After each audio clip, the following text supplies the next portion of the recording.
Hello there, this is Ever from MinuteEarth, and I am going to explain very quickly how I made the Colorado River get dry, as you can see here.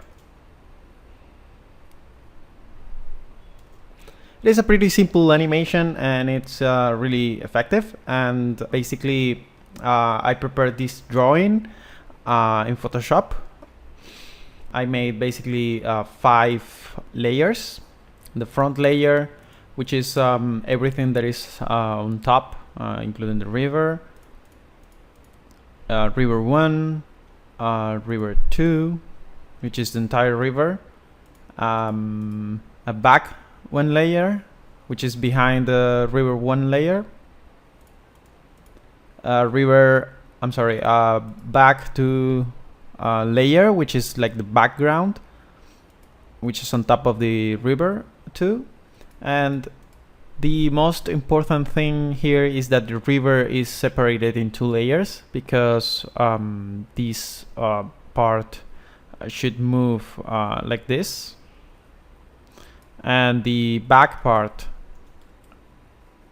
which is river 2, it will move independently. So it will move behind this part of the rock that is behind the first part of the river. So if the river was an entire thing, only 1 layer, then we will have something like this, in which when the river moves, the back part of the river gets in front of the rock that it's supposed to be behind. So that's why it should be in 2 different layers. And those layers must be placed like this. The back part of the river should be behind the back one, which is this rock here. And then you have the river 2, which is behind this part of the rock. And everything works pretty fine here.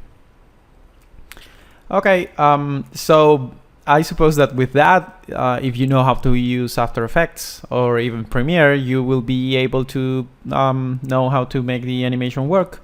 But in the case you don't, I am going to explain it very quickly. And for that, I am going to export the 5 layers in different PNG files, making sure that they have transparent backgrounds. As you can see here, I have the front, the river 1, river 2, this is back 1, and this is back 2, which is the really back layer. For making the animation, you have to import these files into After Effects. I already did. I have my After Effects file here. Let's eliminate this main 2, which is here's the animation.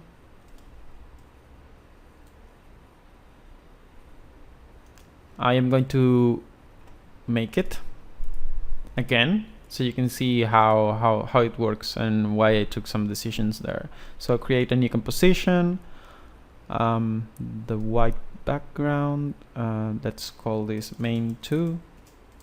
Okay, let's put all of this in here, and it is not obviously in order. I have to order, so the front is in the front, back 2 is back 2, and river 1 is on top here, and river 2 is here.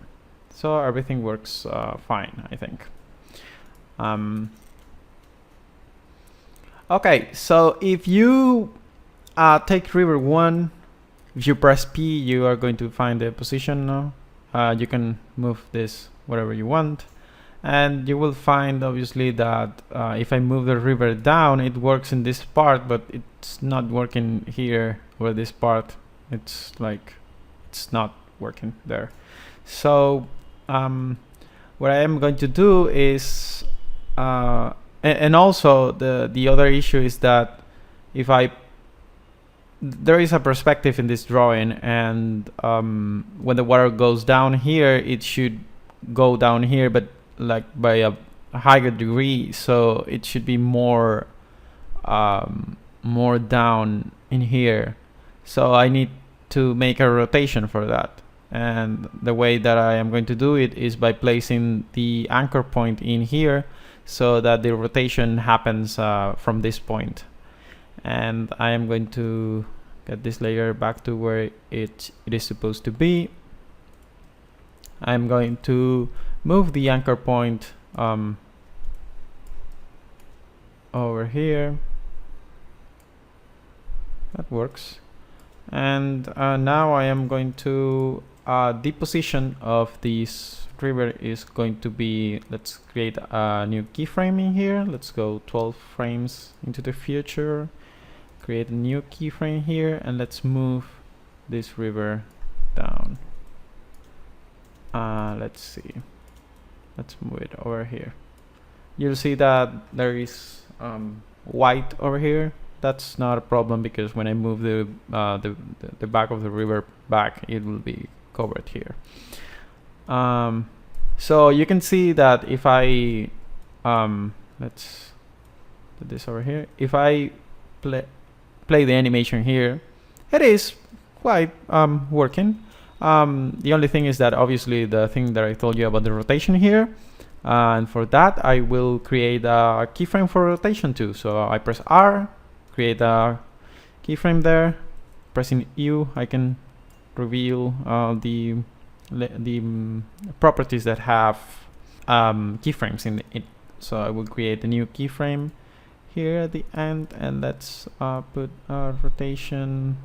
Let's say something like this. This is pretty artistic, so you can decide how much you want it to be. Something like that. It's working. Maybe let's put this over here. Yeah, slower.